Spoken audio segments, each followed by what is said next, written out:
മഴത്തോരു മുമ്പേ സീരിയലിന്റെ നാളത്തെ എപ്പിസോഡ് വിശേഷങ്ങളിലേക്ക് എല്ലാവർക്കും സ്വാഗതം. വീഡിയോയിലേക്ക് കിടക്കുന്നതിന് മുമ്പായിട്ട് വീഡിയോ എല്ലാവരും ഒന്ന് ലൈക്ക് ചെയ്ത് കാണണേ. അലീനയെ ഒരു VIP പോലെ കൊണ്ടു നടക്കുന്നത് എന്തിനാണെന്നുള്ള കാര്യം മനസ്സിലാവാതെ ആന്റപ്പനും അതുപോലെ തന്നെ ബൈജുവും തല പുകയ്ക്കുകയാണ്. ഔതകുട്ടിച്ചായൻ പാഞ്ഞെത്തിയോട് കൂടിയിട്ട് അതില് ഒരു തീരുമാനം എന്നുള്ള കാര്യമാണ് 3 പേരും പ്രതീക്ഷിച്ചത്. എന്നാൽ യാതൊരു തീരുമാനം ഉണ്ടായില്ല എന്ന് മാത്രമല്ല, പുലി പോലെ ഓടി വന്ന ഔതകുട്ടിച്ചായനെ പൂച്ച പോലെയാക്കി ആ പെണ്ണ്. ഔതകുട്ടിച്ചായന്റെ സ്വഭാവം എല്ലാവർക്കും അറിയുന്നതാണ്. ദേഷ്യം വന്നു കഴിഞ്ഞു കഴിഞ്ഞാൽ നല്ല ചീത്ത പറയുന്ന ആളാണ്. എന്നാൽ അദ്ദേഹമാണെന്നുണ്ടെങ്കിൽ അലീനയെ കൈവെള്ളെ കൊണ്ടു നടക്കുന്നത് പോലെയാണ് അവർക്കൊക്കെ തോന്നുന്നത്. പക്ഷെ കൂടുതൽ കാര്യങ്ങൾ അറിയാൻ വേണ്ടിയിട്ട് അവർക്ക് 3 പേർക്കും ആഗ്രഹമുണ്ട് കേട്ടോ.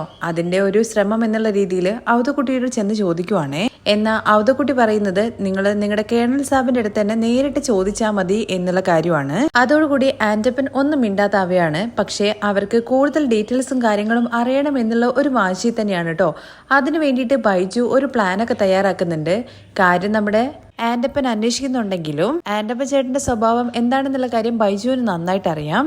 എന്തെങ്കിലും വിട്ടു പറഞ്ഞു കഴിഞ്ഞു കഴിഞ്ഞാൽ അത് നേരെ കേണൽ സാബിന്റെ ചെവിയിലെത്തും എന്നുള്ള കാര്യം അറിയാവുന്നത് കൊണ്ട് പിന്നീട് പറയാമെന്ന് പറഞ്ഞുകൊണ്ട് ബൈജു അവിടുന്ന് പോകുകയാണ് ചെയ്യുന്നത് കേട്ടോ. നേരം വെളുത്തപ്പോ പൗലോസ് ആണെങ്കിൽ ബ്രേക്ക്ഫാസ്റ്റിനുള്ള വിഭവങ്ങൾ ഉണ്ടാക്കുവാണ്. അവിടേക്ക് നമ്മുടെ അലീനയും വരുന്നുണ്ട്. അടുക്കളയിലാണെന്നുണ്ടെങ്കിൽ പലവ്യഞ്ജന സാധനങ്ങളൊക്കെ ദുരുപയോഗം ചെയ്യുന്നത് പോലെയാണ് പൗലോസ് യൂസ് ചെയ്യുന്നെന്നുള്ള കാര്യം നമ്മുടെ അലീനയ്ക്ക് മനസ്സിലായപ്പോ നല്ല ദേഷ്യം വരുന്നുണ്ട്. അവിടെ പലവ്യഞ്ജന സാധനങ്ങളും അതുപോലെ തന്നെ മത്സ്യവും മാംസവും എല്ലാ സാധനങ്ങളും ആവശ്യത്തിൽ കൂടുതലാണ് മേടിച്ചു കൂട്ടിയിരിക്കുന്നത്. ഒരുപാട് മേടിച്ചു കൂട്ടുന്നതുകൊണ്ട് തന്നെ കേടായിട്ട് പോകുന്നുണ്ട്.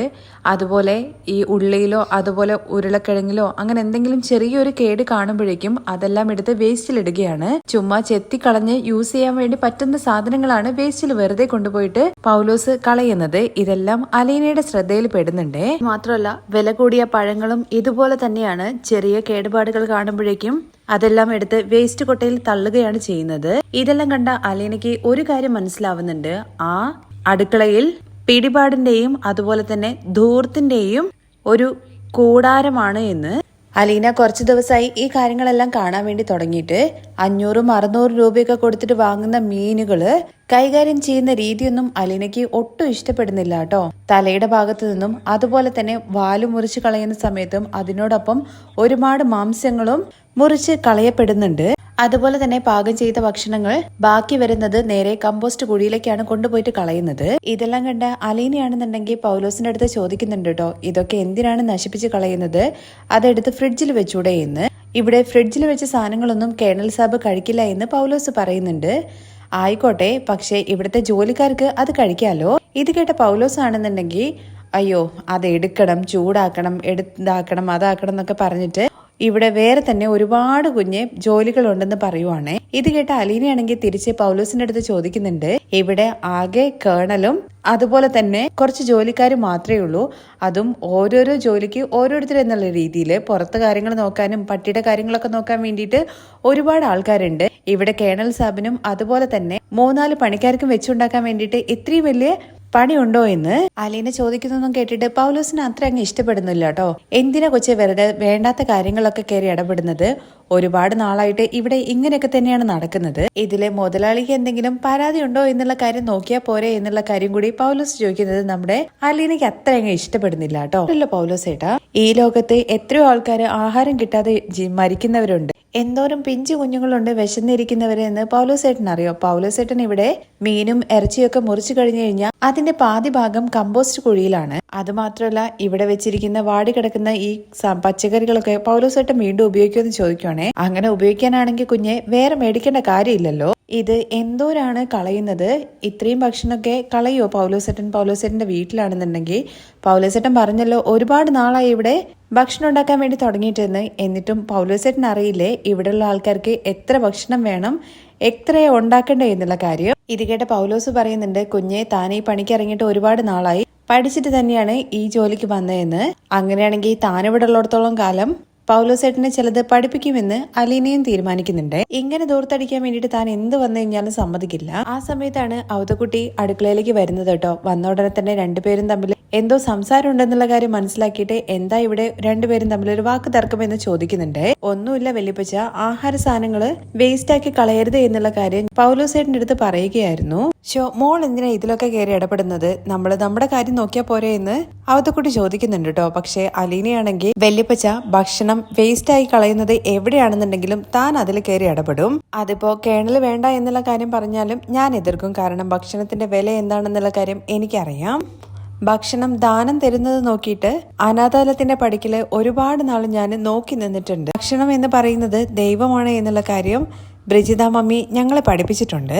അലീന പറഞ്ഞ ആ കാര്യങ്ങളെല്ലാം കേൾക്കുമ്പോൾ അവതക്കുട്ടിക്ക് നല്ല വിഷമം തോന്നുന്നുണ്ട് കേട്ടോ. അതുകൊണ്ട് പൗലോസിനെ ശകാരിക്കുന്ന രീതിയിൽ പറയുന്നുണ്ട്, പൗലോസെ നീ ഇനി അതൊക്കെ ഒന്ന് നോക്കിയും കണ്ടൊക്കെ ചെയ്യണം, ഇങ്ങനെ ദൂർത്തടിക്കരുത്, കുഞ്ഞിങ്ങോട്ട് വന്നേന്ന് പറഞ്ഞിട്ട് അലീനയും പിടിച്ചിട്ട് കൂട്ടിക്കൊണ്ട് പോവാണ് കേട്ടോ നമ്മുടെ അവതക്കുട്ടി അവളെയും കൂട്ടി പുറത്തേക്ക് ഇങ്ങനെ പോവാണ്. എന്നിട്ട് അലീനയുടെ അടുത്ത് ചോദിക്കുന്നുണ്ട്, മോൾ എന്തിനാ ഇടയ്ക്കിടയ്ക്ക് അനാഥാലയത്തിന്റെ കാര്യം ഇങ്ങനെ പറയുന്നത്? അതൊക്കെ മറന്നു കളയേണ്ട കാര്യമല്ലേ? മറ്റുള്ളവർ കേട്ട് കഴിഞ്ഞാൽ മോശമല്ലേ എന്നൊക്കെ ചോദിക്കുവാണേ. അത് കേട്ട് അലീന സങ്കടത്തോട് കൂടിയിട്ട് പറയുന്നുണ്ട്, അനാഥാലയത്തിന്റെ കാര്യങ്ങൾ മറന്നുപോയി കഴിഞ്ഞാൽ പിന്നെ ഈ അലീന ഇല്ല വല്യപ്പച്ച. ഞാൻ ജനിച്ചത് മുതൽ 23 വർഷം വരെ ഞാൻ താമസിച്ചിരുന്ന സ്ഥലമാണ് അനാഥാലയം. അവിടുത്തെ മുറ്റത്താണ് ഞാൻ പിച്ച വെച്ചത്. അവിടുന്നാണ് എനിക്ക് ആദ്യം അച്ഛനും അമ്മയും സഹോദരങ്ങളെയും വല്യപ്പച്ചനെയും എല്ലാവരെയും കിട്ടിയത്. അത് പറഞ്ഞ് എനിക്കൊരു ജീവിതം വേണ്ട, അഗതി മന്ദിരത്തിലാണ് ജനിച്ചത് എന്നുള്ള കാര്യം എവിടെയും ഞാൻ പറയും. അതിൽ എനിക്കൊരു കുറച്ചിലുമില്ല. അലീന പറയുന്ന കാര്യങ്ങളെല്ലാം കേൾക്കുമ്പോൾ മനസ്സിന് ചെറിയൊരു വിഷമം ഉണ്ടെങ്കിലും ഒരു കാര്യത്തില് അവതക്കുട്ടിക്ക് നല്ല അഭിമാനം തോന്നുന്നുണ്ട് കേട്ടോ. മറ്റൊന്നും കൊണ്ടല്ല, അലീനയ്ക്ക് നിലപാടുണ്ട്, അതും ഉറച്ച നിലപാട്. അതുമാത്രമല്ല അവൾക്ക് സ്വന്തമായിട്ടുള്ള കാഴ്ചപ്പാടുകളും ഉണ്ട്. ഞാൻ മോളെ വേദനിപ്പിക്കാൻ വേണ്ടിയിട്ട് പറഞ്ഞതല്ല.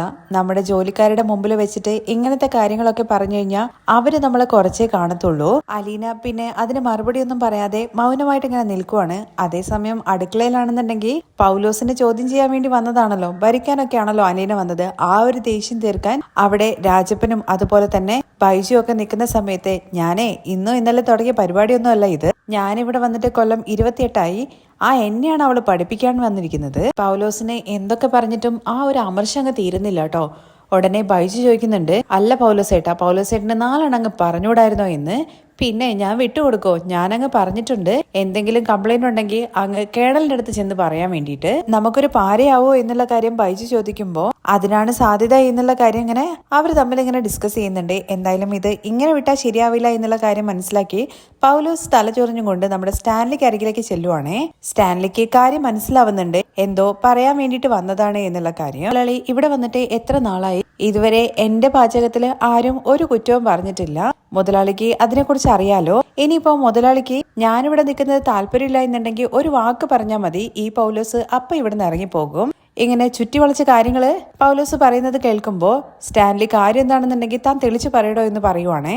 ഇന്ന് രാവിലെ അലീന എന്നെ വന്നിട്ട് ചോദ്യം ചെയ്തു, അവൾ എന്നെ ഭരിക്കാൻ വേണ്ടി വന്നു എന്നൊക്കെ പറയുന്നുണ്ട് കേട്ടോ. അവള് നിന്നെ എങ്ങനെ ഭരിക്കാൻ വേണ്ടി വന്നു എന്നാണ് പൗലോസ് പറയുന്നതെന്ന് സ്റ്റാൻലി ചോദിക്കുന്നുണ്ട്. നമ്മളിവിടെ സാധാരണ അടുക്കളയിൽ പുഴു കുത്തിയതും കേടായ സാധനങ്ങളൊക്കെ കളയല്ലേ ചെയ്യാറ്.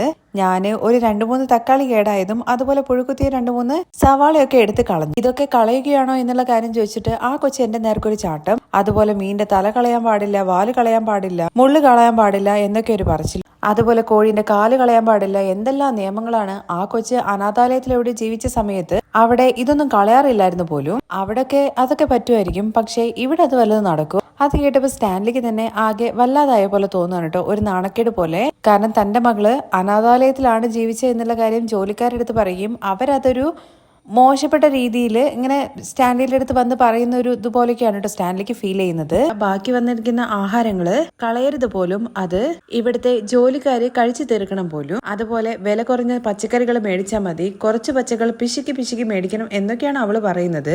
അങ്ങനെയാണെങ്കിൽ എനിക്ക് ഇങ്ങനെ സാറിന്റെ വീട്ടിൽ പണിയെടുക്കേണ്ട കാര്യമുണ്ടോ? വല്ല പിശുക്കന്റെ വീട്ടിലും പോയി നിന്നാ പോരെ? സാറ് ഒരു കാര്യം അവളുടെ അടുത്ത് പറഞ്ഞേക്ക്, എന്റെ കാര്യത്തില് കൈ കടത്തരുത് എന്നുള്ള കാര്യം, അല്ലെങ്കിൽ എന്നെ സാബ് പിടിച്ചു വിട്ടോളാനും പറയുന്നുണ്ട്.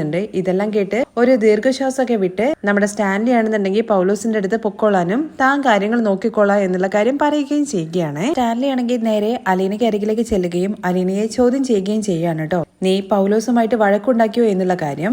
ഞാനങ്ങനെ വഴക്കൊന്നും ഉണ്ടാക്കിയിട്ടില്ല. ആഹാര സാധനങ്ങൾ വെറുതെ വേസ്റ്റ് ആക്കി കളയരുത് എന്ന് മാത്രമേ പറഞ്ഞുള്ളൂ. നീ എന്തിനാണ് ഇവിടെയുള്ള ജോലിക്കാരുമായിട്ട് ഗുസ്തി പിടിക്കാനൊക്കെ നോക്കുന്നത്? അവര് അവരുടെ കാര്യങ്ങൾ നോക്കി അവരുടെ വേറെ പോലെ ചെയ്തോട്ടെ. നമുക്കൊരു സ്റ്റാൻഡേർഡ് ഇല്ലേ? അവര് അവരുടെ ഇഷ്ടത്തിന് ചെയ്തോട്ടെ എന്നുള്ള കാര്യം കാര്യമാണ് സ്റ്റാൻലി പറയുന്നത്. വെറുതെ ആഹാര സാധനങ്ങൾ വേസ്റ്റ് ആക്കി കളയുന്നത് കണ്ടിട്ട പപ്പ ഞാൻ ചോദിച്ചത്, അതെല്ലാം താൻ നോക്കിക്കോളാം എന്നു. നീ എന്തായാലും ആ കാര്യങ്ങളൊന്നും തലയിടാൻ വേണ്ടിയിട്ട് പോകണ്ട എന്ന് അലീനയുടെ അടുത്ത് നമ്മുടെ സ്റ്റാൻലി പറയണേ. ഇത് കേട്ട് അവതക്കുട്ടിയും പറയുന്നുണ്ട്, ഞാനും ഇവളടുത്ത് ലാലിച്ച പറഞ്ഞു, തരപ്പണിക്കാരനോടാണെന്നുണ്ടെങ്കിൽ ഒന്നും രണ്ടും പറയുന്നതിന് ഒരു രസമുണ്ട്, എന്നാ ഇത് ചുമ്മാ അടുക്കളക്കാരനോട്. അലീനയാണെങ്കിൽ ഇതിന് മറുപടി ഒന്നും പറയാതെ മൗനമായിട്ട് ഭക്ഷണം കഴിച്ചുകൊണ്ടിരിക്കുവാണ്. സ്റ്റാൻലിയും കൂടുതലായിട്ടൊന്നും സംസാരിക്കുന്നില്ല. എന്നാൽ ഇവരുടെ സംസാരമൊക്കെ പൗലോസ് അവിടെ വാതിക്കൽ നിന്ന് കേൾക്കുന്നുണ്ടായിരുന്നു കേട്ടോ. അവന് ഒരു ചെറിയൊരു സുഖം, ഇനി എന്തായാലും അവള് എന്റെ കാര്യത്തിൽ ഇടപെടാൻ വേണ്ടിയില്ലല്ലോ എന്നുള്ളൊരു തോന്നല് തോന്നുകയും പുഞ്ചിരിച്ചുകൊണ്ട് അങ്ങ് ഉള്ളിലേക്ക് കയറി പോവുകയും ചെയ്യാണ്. എന്നാൽ നമ്മുടെ അലീനയല്ലേ ആള്, ഒരു കാര്യത്തിന് ഇറങ്ങി പുറപ്പെട്ട അലീന അത് ചെയ്തിട്ടേ പിന്മാറുള്ളൂ എന്നുള്ള കാര്യത്തെക്കുറിച്ച് അവിടെ സ്റ്റാൻലിക്ക് പോലും അറിയത്തില്ലല്ലോ. പൗലോസിന് എന്തായാലും സമാധാനായി. പക്ഷേ അലീനയാണെങ്കിൽ അന്നേ ദിവസം അടുക്കളയുടെ പരിസരത്തേക്ക് പോലും പോയില്ല. പിറ്റേ ദിവസം രാവിലെ തന്നെ അലീന അടുക്കളയിൽ എത്തുന്നുണ്ട്. അലീനയെ കണ്ടതും നമ്മുടെ പൗലോസും അതുപോലെ ബൈജുവും ഒക്കെ സാധനമൊക്കെ മേടിച്ച് വന്നിട്ടുണ്ടായിരുന്നു. എന്നിട്ട് മീനും ഇറച്ചിയും സാധനങ്ങളെല്ലാം സ്ലാബുമ്പോ തന്നെ ഉണ്ട് കേട്ടോ. ബൈജു ആണെന്നുണ്ടെങ്കിൽ അലീനയുടെ മുഖത്ത് നോക്കിയിട്ട് ഒന്ന് കളിയാക്കുന്ന രീതി പറയുന്നുണ്ട്, പൗലോസേട്ടാ മീനൊക്കെ വെട്ടുന്ന സമയത്ത് ഒന്ന് സൂക്ഷിക്കണേ. ആടാ എനിക്കറിയാടാ ബൈജു, ഞാന് അളക്കാൻ വേണ്ടിട്ട് സ്കെയിലൊക്കെ എടുത്ത് വെച്ചിട്ടുണ്ട്. അളന്നതിന് ശേഷം മാത്രമേ വെട്ടത്തുള്ളൂ. കാരണം ബാക്കി വരുന്ന സാധനങ്ങളൊക്കെ അനാഥാലയത്തിൽ കൊണ്ടുപോയിട്ട് കൊടുക്കണം എന്നുള്ള കാര്യം പറയുവാണ്. പക്ഷെ അലീനയാണെങ്കിൽ അതൊന്നും ശ്രദ്ധിക്കാതെ അവിടെയുള്ള ബാക്കി കാര്യങ്ങളൊക്കെ ഒന്ന് നോക്കുന്നുണ്ട് കേട്ടോ. അതിനിടയ്ക്ക് നമ്മുടെ ബൈജു ആണെന്നുണ്ടെങ്കിൽ രാവിലത്തെ കാര്യങ്ങൾക്ക് വേണ്ട സാധനങ്ങളൊക്കെ ചെയ്തുകൊണ്ടിരിക്കുകയാണ്. അതെല്ലാം കഴിഞ്ഞതിന് ശേഷമാണ് ശരിക്കും മീനൊക്കെ വെട്ടാറ്. എന്നാൽ അലീന അവിടെ നിൽക്കുന്നതുകൊണ്ട് തന്നെ അലീനയെ ഒന്ന് വെല്ലുവിളിക്കുക എന്നുള്ള രീതി തന്നെ വലിയൊരു നെയ്മീനാണ് മേടിച്ചിരിക്കുന്നത്. ആ നെയ്മീൻ എടുത്തുകൊണ്ട് വന്നിട്ട് പലകയിൽ വെക്കുകയും എന്നിട്ട് വാലിന്റെ ഭാഗത്തും തലയുടെ ഭാഗത്തും ഓരോരോ 1/2 കിലോ വീതം പോകുന്ന രീതിയിൽ വെട്ടിയിട്ട് അത് അലീനയുടെ മുമ്പ് കൂടെ തന്നെ കൊണ്ടുപോയി നേരെ വേസ്റ്റ് ബിന്നിലിട്ട് അടയ്ക്കുവാണ് കേട്ടോ ചെയ്യുന്നത്. അപ്പോ നമ്മുടെ ബൈജു ആണെന്നുണ്ടെങ്കിൽ പൗലോസിന്റെ അടുത്ത് പറയുന്നുണ്ട്, അത്രയും വെട്ടിക്കളയണമായിരുന്നോ ഇവിടെ അളവ് കോല് വെച്ച് നിൽക്കുന്ന ആളുള്ള സമയത്ത് എന്നുള്ള കാര്യം ചോദിക്കുമ്പോ പൗലോസേട്ടൻ, ആടാ അങ്ങനെ എന്റെ ജോലി പോവാണെങ്കിൽ അതങ്ങ് പോട്ടെ എന്നുള്ള മട്ടില് അലീനയെ വെല്ലുവിളിക്കുകയാണേ. ഉടനെ നമ്മുടെ അലീനയാണെന്നുണ്ടെങ്കിൽ ഇങ്ങനെ 2 കൈകളും കെട്ടി നിന്നുകൊണ്ട് പൗലോസിന്റെ അടുത്ത് പറയുന്നുണ്ട്, ആ വേസ്റ്റിൽ കൊണ്ടുപോയിട്ട് മീൻ കഷ്ണങ്ങൾ എടുത്തിട്ട് സ്ലാബിൽ വെക്കാന്. പൗലോസ് ആണെന്നുണ്ടെങ്കിൽ അത്ര തന്നോടല്ല എന്നുള്ള മട്ടിൽ തിരിഞ്ഞു നിൽക്കുവാണേ. പൗലോസേട്ടാ നിങ്ങളടുത്ത ഞാൻ പറഞ്ഞത്, എന്റെ കുഞ്ഞെ എനിക്ക് അതിന്റെ പുറകെ ഒന്നും നിൽക്കാൻ വേണ്ടിയിട്ട് ഇപ്പൊ സമയമില്ല, അതൊന്നും എടുക്കാൻ സമയമില്ല എന്നിങ്ങനെ അലീനയെ പരിഹസിക്കുന്ന രീതിയിൽ സംസാരിക്കുകയാണേ. അപ്പോഴേക്കും നമ്മുടെ അലീനയാണെങ്കിൽ ഭയങ്കര ദേഷ്യത്തില് നിങ്ങളടുത്ത് എടുത്ത് വെക്കാനല്ലേ പറഞ്ഞെന്ന് ചോദിക്കുന്നുണ്ട് കേട്ടോ. അങ്ങനെ അലീനയ്ക്ക് ദേഷ്യം മുറുകുന്നു. അതുപോലെ തന്നെ പൗലോസ് ആണെന്നുണ്ടെങ്കിൽ ഒട്ട് വിട്ടുകൊടുക്കുന്നൊന്നുമില്ലല്ലോ. ഇത് ഒരു രസം പിടിച്ചതുപോലെയാണ് ബൈജുവും രാജപ്പനൊക്കെ അവിടെ നിന്ന് നോക്കി കാണുന്നത്. അപ്പോഴേക്കും അങ്ങോട്ട് നമ്മുടെ അവതക്കുട്ടി വരുന്നുണ്ട്. കാര്യമെന്ന് നമ്മുടെ അലീന ചോദിക്കുന്നുണ്ട്. ചെറിയൊരു കാര്യമുള്ളൂ അപ്പച്ച, കൊടുങ്കാറ്റിനെ അടുക്കി പിടിച്ചു നിൽക്കുന്നത് പോലെയാണ് അലീനയുടെ നിപ്പ് എന്നുള്ള കാര്യം നമ്മുടെ അവതക്കുട്ടിക്ക് മനസ്സിലാവുന്നുണ്ട്. കുറച്ച് സമയത്തിനുള്ളിൽ തന്നെ സ്റ്റാൻലിയും അങ്ങോട്ടേക്ക് എത്തുന്നുണ്ട്. അലീന പറഞ്ഞ കാര്യം കേട്ട് നൈസായിട്ട് അവിടുന്ന് പോയിട്ട് സ്റ്റാൻലിയെ വിളിച്ചോണ്ട് വന്നതാണ് കേട്ടോ പൗലോസ്. എന്നിട്ട് അലീനയുടെ അടുത്ത് നമ്മുടെ സ്റ്റാൻലി ചോദിക്കുന്നുണ്ട്, എന്താ ഇവിടെ വഴക്ക് എന്ന്. പക്ഷെ അതിന് മറുപടി നൽകാതെ പൗലോസിന്റെ മുഖം നോക്കിയിട്ട് നല്ല ചുട്ട മറുപടി എന്നുള്ള രീതിയിൽ അലീന പറയുന്നുണ്ട് കേട്ടോ ഒരിക്കൽ കൂടി, പൗലോസേട്ടനോട് ഞാൻ എന്താ പറഞ്ഞത്, ആ വേസ്റ്റിലിട്ട് കഷ്ണങ്ങൾ എടുത്തിട്ട് സ്ലാബിൽ എടുത്ത് വെക്കാനല്ലേ. അതനുസരിക്കാൻ വേണ്ടിയിട്ട് തയ്യാറല്ല എന്നുണ്ടെങ്കിൽ ഈ വീട്ടിൽ മറ്റൊരു ജോലിയും പൗലോസേട്ടൻ ചെയ്യണ്ട. അത് കേട്ട് പൗലോസ് ആണെന്നുണ്ടെങ്കിൽ പൗലോസിന് ആകെ ഒരു പിടിവള്ളി എന്ന് പറയുന്നത് സ്റ്റാൻലി ആണല്ലോ. ദയനീയമായിട്ട് സ്റ്റാൻലിയുടെ മുഖത്തേക്ക് നോക്കുവാണേ. പക്ഷെ അലീനയുടെ ആ സംസാര രീതി എല്ലാം കണ്ട് സ്റ്റാൻലി ആകെ ഞെട്ടിത്തരിച്ച് അങ്ങനെ നിൽക്കുവാണേ. ആണെന്നുണ്ടെങ്കിൽ താൻ അതുപോലെ ചെയ്യാ എന്ന് പറഞ്ഞ് സ്റ്റാൻലിക്ക് അരികിലേക്ക് നിൽക്കുവാണ് കേട്ടോ പൗലോസ്. എന്നാ മുതലാളിയുടെ മകളാ പറയുന്നത്, ചെയ്തേ പറ്റുള്ളൂ, അത് മാത്രമല്ല തന്റെ പപ്പയുടെ പണം അങ്ങനെ ദൂർത്തടിച്ച് കളയാൻ വേണ്ടിയിട്ട് ആരെയും അനുവദിക്കില്ല എന്നും പറയുവാണേ. എന്നാൽ നമ്മുടെ അലീനയുടെ പെർഫോമൻസ് കണ്ടിട്ട് നമ്മുടെ അവതക്കുട്ടി ചായന്റെ കാലിന്റെ പെരുവരൻ മുതൽ അങ്ങ് തല വരെ ഒരു പെരുപ്പ് അങ്ങ് കയറുവാണേ. തുടർന്ന് അലീന വീണ്ടും പറയുന്നുണ്ട്, പൗലോസേട്ടൻ ഒന്നെങ്കിൽ ഞാൻ പറഞ്ഞത് ചെയ്യുക, അല്ലെങ്കിൽ ഇവിടുത്തെ ജോലി ഇതോടുകൂടി നിർത്താൻ. എന്റെ പപ്പയ്ക്ക് ചോറും കറിയും വെച്ചു കൊടുക്കാൻ പഠിച്ചിട്ട് തന്നെയാണ് താൻ ഇങ്ങോട്ടേക്ക് വന്നത്. പപ്പയ്ക്ക് മാത്രമല്ല ഒരു 10-25 പേര് വന്നു കഴിഞ്ഞ് കഴിഞ്ഞാൽ അവർക്ക് ഭക്ഷണം ഉണ്ടാക്കാനും തനിക്കറിയാം. അതുകൊണ്ട് തന്നെ പൗലോസേട്ടൻ നന്നായിട്ട് ആലോചിച്ചതിന് ശേഷം മാത്രം ഒരു തീരുമാനം എടുത്താൽ മതി. ഇവിടുന്ന് പോയി കഴിഞ്ഞ് കഴിഞ്ഞാൽ പിന്നെ ഈ പടി ചവിട്ടാൻ വേണ്ടി പറ്റുമെന്ന് പൗലോസേട്ടൻ മനസ്സിൽ പോലും വിചാരിക്കേണ്ട എന്നും പറഞ്ഞ് നമ്മുടെ അലീന അവിടുന്ന് പോകുകയാണ് കേട്ടോ ചെയ്യുന്നത്. സ്റ്റാൻലിയും പിന്നെ അവിടെ നിന്നിട്ടില്ല, അങ്ങ് പോകുന്നുണ്ട്. പക്ഷെ അവതക്കുട്ടിയാണെങ്കിൽ പൗലോസിന്റെ അടുത്ത് പറയുന്നുണ്ട്, വേഗം അതെടുത്തിട്ട് അവള് പറഞ്ഞതുപോലെ ചെയ്തേക്കടാ എന്ന്. കുറിച്ച് നോക്കി നിൽക്കാതെ ചെയ്യാൻ നോക്കടാ എന്ന് പറയുവാണേ. പൗലോസ് ആണെന്നുണ്ടെങ്കിൽ തലയും കുനിച്ചു പോയിട്ട് അതിനകത്തുനിന്ന് ആ കഷ്ണങ്ങളൊക്കെ എടുത്ത് കൊണ്ടുപോയിട്ട് കല്ലിൽ തന്നെ വെക്കുന്നുണ്ട്. പോയി വെക്കുന്ന കഷ്ണങ്ങൾ കണ്ടിട്ട് നമ്മുടെ ഔതക്കുട്ടിച്ചായം പറയുന്നുണ്ട് കേട്ടോ, തന്തയ്ക്ക് പറഞ്ഞവർ ആരെങ്കിലും ചെയ്യുന്ന പണിയാണോടാ നീ ചെയ്തത്, നിനക്കൊക്കെ ഉണ്ണുന്ന ചോറിന് നന്ദിയുണ്ടോടാ, വെറുതെയല്ല അലീന എന്ന് പറഞ്ഞിട്ട് ഔതക്കുട്ടി നിർത്തുവാണ് കേട്ടോ. പിന്നെ അതിന് പൗലോസിന് പ്രത്യേകിച്ച് മറുപടി ഒന്നും പറയാൻ വേണ്ടി പറ്റുന്നില്ല. അത് കഴിഞ്ഞ് ഔതക്കുട്ടി അവിടെ നിൽക്കുന്ന എല്ലാത്തിനും ഇങ്ങനെ നോക്കുന്നുണ്ട്. ഇപ്പോ നിങ്ങൾക്കൊരു കാര്യം മനസ്സിലായോ, എന്റെ പേരക്കുട്ടിക്ക് അവളുടെ അപ്പന്റെ അതേ പകർപ്പാണ് എന്ന് അതൊന്ന് ഓർമ്മയിൽ വെക്കുന്നത് നല്ലതാണെന്ന് പറഞ്ഞ് ഔതക്കുട്ടി അവിടുന്ന് പോകുന്നുണ്ട് കേട്ടോ. ഇനിയാണ് നമ്മുടെ അലീനയുടെ കളികള്. അലീനയെ വീണ്ടും ചോദ്യം ചെയ്യാൻ വേണ്ടി സ്റ്റാൻലി എത്തുകയും അലീന അനുഭവിച്ച കാര്യങ്ങളെ കുറിച്ചൊക്കെ സ്റ്റാൻലിയുടെ അടുത്ത് പറയുമ്പോൾ സ്റ്റാൻലി ആകെ ഇല്ലാതാവുന്നുണ്ട്. അത് മാത്രമല്ല സ്റ്റാൻലി ഒന്ന് താഴ്ന്നു കൊടുക്കുകയും അടുക്കളയിലെ എല്ലാ കാര്യങ്ങളും ഇനി അലീന പറയുന്നത് പോലെയാണ് അവിടെ നടക്കാൻ വേണ്ടിയിട്ട് പോകുന്നത് കേട്ടോ. ആ എപ്പിസോഡിന്റെ വിശേഷങ്ങളൊക്കെ കേൾക്കാൻ താല്പര്യമുണ്ടെന്നുണ്ടെങ്കിൽ നെക്സ്റ്റ് എപ്പിസോഡിൽ നിന്ന് കമന്റ് ചെയ്യണേ. താങ്ക്